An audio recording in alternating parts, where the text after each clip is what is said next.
Remkim Optical, Zion Street, Dolis Cafe chunga, Midlam har satni tan engtik lai puin athonin imit kan chek sak thei chia. Tarmit frame chi sang classic atanga tun lai ber kan nei reng boke. Glass quality chi sang du than tur kan kol reng boka. Power changai chi porang takin kan cha sak zung thei. Special discount pek me kani. Khovel moina le ro puinate fiale fai takai mu hi kan du thu sam ani. Albata fiam thu channel lo thir tu zong in zavain. Chi bai kan han book chewa chuan min lo subscribe min kan subscriber te zong chung alom thu kan soi ani e chuan min lo la subscribe lo te tan at noya khana sina khan subscribe tio matro kha khain lo metanga chuan api abong dar oma bong dar khain met lenga te chuan kan video apiang ilo mo thei don ti na ni chu zawai chung alom thu kan soi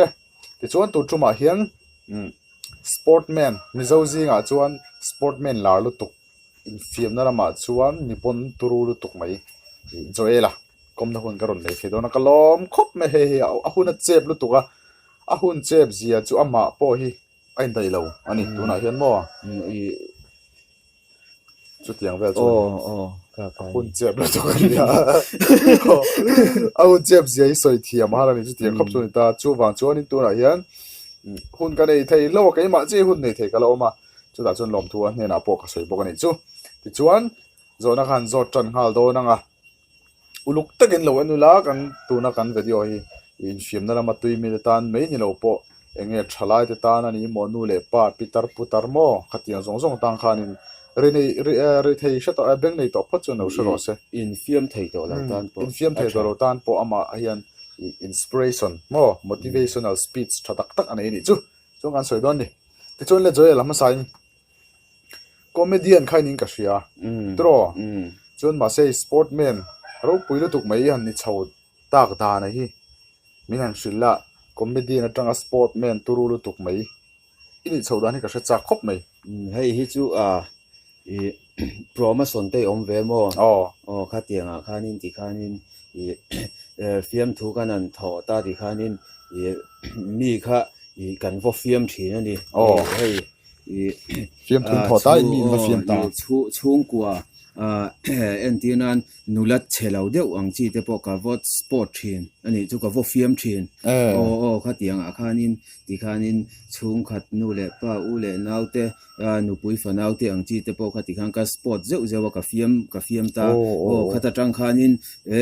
ka ti chi tur tak ani hi in film nei ka ti khanin ka ti chho ni le nula le tlei rol te kha iwa film chho ta ka in film ta khan ani chu ti chuan joy la chuan nula le tlei rol te big takin awa sport ta ni chu tro ti khan ta khan engtin nge I thlen chho dan ya engchin nge I thlen tu na hian ti khanin khatiat kan tui chhawa tang khanin sport shim chu engkim hi ka ti ve ka mo in koi ba tanga hemi badminton basketball khengin achang ka khengin ka ti vek in film na shim mi chu ngai sang boka ka tui boka ka ti chau vek mai ani chuan mi palamte mo kha tiang kha iwa film iwa sport tel vem mi palamte poka sport zewa kan pa te poika sport zewa mo ti khanin rem a thenin min ron sport leta ti khan a thenin min ron sport let lem lava ti khan vo sport fu lo tak han chak lo tum te po kan nei ve zeu ani chu ti chuan in tuna hian enge sport mek nia in film na hian mo chang nei tanga tro in koi ba tanga he ta tennis thleng ni ti chhota ni chuan chun mi in film na chuan eng hing en nuam ti ber nia nuam hi ka ti ve ka tui ta na chuan engkim hi burta kha tui jil burta ka chuan nuam hi ka ti ve mo ju football hi keima hi chu ka in ti lem lava ma se mi hi chuan khel muala na nai chuan bum mang ang hian min soi ve khel muala chuan bum mang elo ni ve thlot football a hian ma se mi ten an nun hawa chuan in bum lem lo ve khatia vo sport ang chi a khan ani le nula le tlei rol te po ilo sport thin ta khata khan bum mang iwani thawem i ka vobum lutuk lo i khang ang chi kha chu hei han ti ang chi te le wat chelo ve han ti ang chi te khang ka vo sport ani mai ni chu mo i mu pi khai sport mai ta mu rem chan chan kha sport mi mai ani chu ti chuan ni le i han sport ta chuan goal te score ngai em score ve zeu mo i in fiam na shim shima hi chuan in i entinan football a te po a ball a thiam chu ti khati anan ti ta ma se i football in tlongdung po zo tuan pui thak mai la goal kan score lo chun om ziom lo i chu wang chung kha chu kan tum ber ani ani chung ka soi zo ka chu nula le tlei rol te va sport thin ta ni pero khata khan goal score em striker ngai ni a keeper zo kha i atui om lu tu ka he mi sport bi ka hi mo atui oma nuama age ma hi i chu wang chon in ka tui i na ber po ni ma seng in tui lu tu ka ngalan hi mol phaute hlo ma wangin i ti khan thil dang ang kha kanan ti kwal ani ta i a score ve chang te chu oma ti khan in i goal ban han per chang ang chi te po kha om ve a ti khan in siam chan te po kha tiang kha i tin i hetia ang sport bi ka kha chu chhun lama khel lutu kha ni lo tlang puya zan lama i kan khel tlang puya a sport a khanin nula le tleirol te tan bi ka pe ka chon khamya nula le tleirol te va sport khan hat trick te po siam ve photo thina tin hemi a sport a hi apoi mon em chu electric te he a hek lo ta tro i power supply thalu tu ka ngai lo la jong kare na thi main khel thei lo ten ti thin ta i khatia ang har sat na zong kha kai ma chu na om lo a boi thak lo an nom zok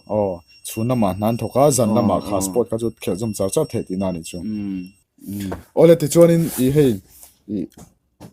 mizo thalai tan sport ti ezona tlaga ni em tin engting e khata kha milai na hanong kal ve don ta sela mo khala na hanong kal ve don ta sela engting e mi chanan lag dan tur nu le pa ta na po mon fa ten kal tir dan tur khan men shila nia hey sport hi ezon na tlinga nia i tin i enge i pension te ol katimaya i sarkar na thok chu kum somruk antlin hianin i an pension tlang puya i kha sport a bi ki chuanin khatiang kha ni lawa kum som thum an pel chawa i khatia kum som li i te chuanin an chol var to ni i chu wang chom pension hi a ma a i hei hi i a that na pakhat ani inga ria mo kai thalai te tan po i chol ha dam na hun tama i tar kun lu tuka i han sport lau kha ngai lem lawa mi pon an ti ngai lawa e chu wan chon i kai ni pon kan ti lau a tha in ka ria a i tin i sport a hianin ma hi kan la son lo em mai ni i a chan chu en ti na ai or zokin MPL te po kan an en thina i ati rei chon an tam thai i club sang an tel noi mai ma se i final tak hi chu team ni chau hian an thleng mai hi hei hi i ka du dan chon team tam zokin i final an lu theinan i sarkar hian in ma la se i hei hi ka du a i chu wang chuanin i team i atira tam hloi si final team ni chau mai nan thleng hi kai chu i ka du dan ni lawa sport lama kan la nu fual zia ti chiang ka ti i ram chang ka nga chuanin i team tam takin i final an thleng thina ni i USA i ram chang kang ber kan ti te po zukal ula i ashiat vekani i an sport kal phungdan na i sarkarin chak takin team tamzokin i final an thlen theina turin i tuna po ma an da chhole meka i tuna khuanin team somvelin final an thleng chho thei to ni in kan ria sarkarin i team som panga talin final thlen theinan i an bei chhole mek ni ten kan ria i chu ani awang chuanin i mizoram po hi kalpui ve se ti hi ka du dan ani tin nu mizo te kan ra thei wang ni nga sumlama kan pachit wang ni na chang kan se lo zo na chang kan la se lo i hei hi i aro pui turang point ro pui thei lawa i chu wan chon final game khat lek ki an da thina i kha wang kha ni final a hianin game nga te om se tu nain a phur om le zual ani khop mai tro atran tu fans tam te tan po khan mo tro ni a soyang lo khan football bi ga te po tlong dung tluan pon khal tlang thei da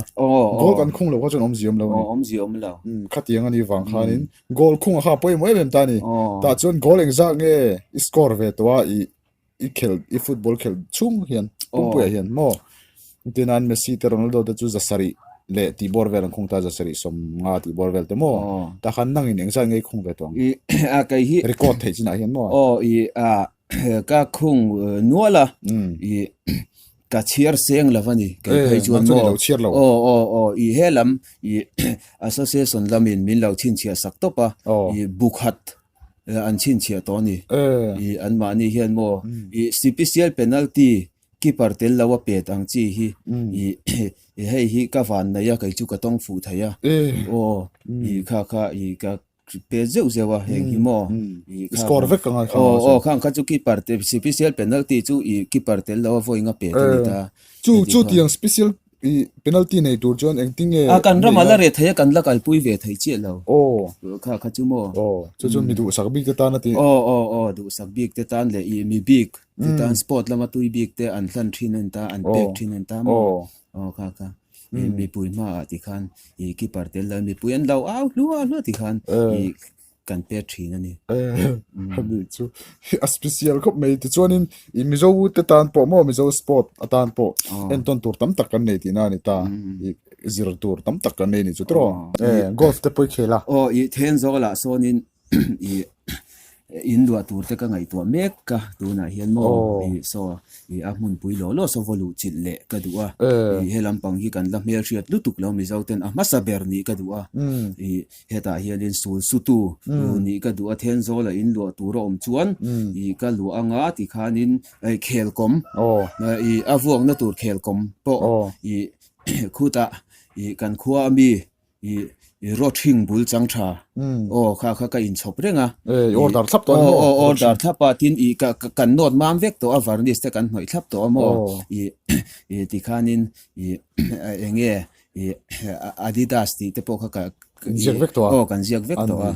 kha i ti chuanin i a ball tur hi kalangai to le me ka mo tu na hian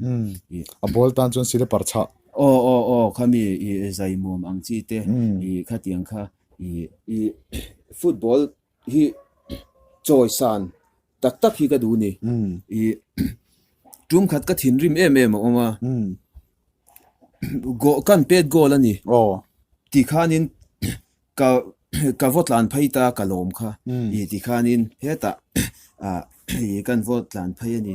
khata khanin i min ron bo thu ta ni an lom ve thawa mi jang po kha min ron bo thu ti kha min ron bo thu ta vak mai ni e khatin ti su football hi u bet chi ni la ve ka ti mo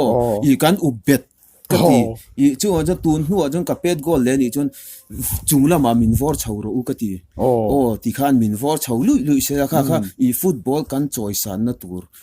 man ruwa ma i kan pet goal kan football la khele zel tu te tampo in thian ten lo pet goal thau ni pin kha te vok wa thu ka vo bo lui kha i mi in football an ngai niam pha do na an bet an ti tlat u bet na ni tlat mai ni chu wang chuanin kai chu i ball boot le ball te po hi i kan rap chunga asang bera lianga i khai thap ka da thin i khum hnuaya te i ka pet lut ve mai ngai le mi te chonin khel zo khum hnuaya ball ten han da mai phai khok te pom phel nok noka thu thleng hnuaya ni le kai chu ka khai thin liang khai thap chu kha football ngai san na tak ani chu tro i ataka nun pui i atha ka ti tin ball te ka pet lir teng ngai la akang hlirin ani chu ida sang le mai mo da sang le ani chu football ai ball nei pe chu ni pe chu i lianga khai thap zel ni ta ni ti goal score big ha ka soi le lok du chu ka zo le lok du chu i bukhat anziak zo to da ni i bu kha number eng sat nge i abu kha i bu pa ngai tak Oh. ani hei mi ka do ang chi hi oh i Hindustan Hindustan oh number li oh i kha i akhat ve thlapani oh oh i i en thein i enge nakina museum ate po kan la da sak cheng an tiamo i tikhanin i a copy i kalau ko lang e ka ti tu nai meron thon don me ka i gol hi i tam tak ka khungani zoela chuan Hindustan number li bukhat zet mai kha goal score to ni chu i an record theyang chi mo chu in khel line che chet nai nei tuin nia i football big tele heti a han in khel thim thim hi chuan in mo i kan thiam boka i ka che chengai manglo i che ka chu thatlang pui ka che thakuit che thatlang pui ani chu te chuan toplam kan hnai do na ngang point se hunin nei chep sia in khel leng hal char char anga ya a glove bun pokan phel tir zuai ni ya ta chuanin i lo thlir tu te a cha duwa mo shil duwa mo nang ma tang te point experience tang te point soidu shim shim khai nei chon minan fa vela nia i chadu chu i kan nan soyang kham i phailama i kan professional i footballer i omangte i enge i keima hi minron ngai sang chho zel turin i ka chadu a tin i enge i thil i kan chadu le pakhat chu i thil lian tham deuh han in cha hi boi thak thina i vena i phailama tanga inron ho huna i kan chadu cheu chu i hanona toothbrush hemi hi i minron hon thei ula i kadu khop mai pakhat footballer te tana cha chu toothbrush ani chu toothbrush pakhat channel nol a cha ni chu te chuanin khan tuan du tok phut menga chunga lom thu kan soya i chuan mino thlir tu te zong zong chunga lom thu kan soya i joel hi footballer turulu tuk mai i khuta ramdang de ya a khela ingram nge phei chu ka hachi ro ka tin Bangladesh a khela ni ya o joel hi Bangladesh a khela ni ya ti chuanin en ton tlak em mani tin footballer dang te tana cha do chu ramdanga te tan po mo toothbrush ron hon turin a cha cheu ni chu ti chung kan channel te mino thlir sak zero la in out thlir athar ping in out thlir theina na no kan subscribe ti ma mino subscribe pula ti chuan athar ping in mu thei don ti na ni chu min subscribe to tu de zong zong chung alom thu kan so e bata fiam thu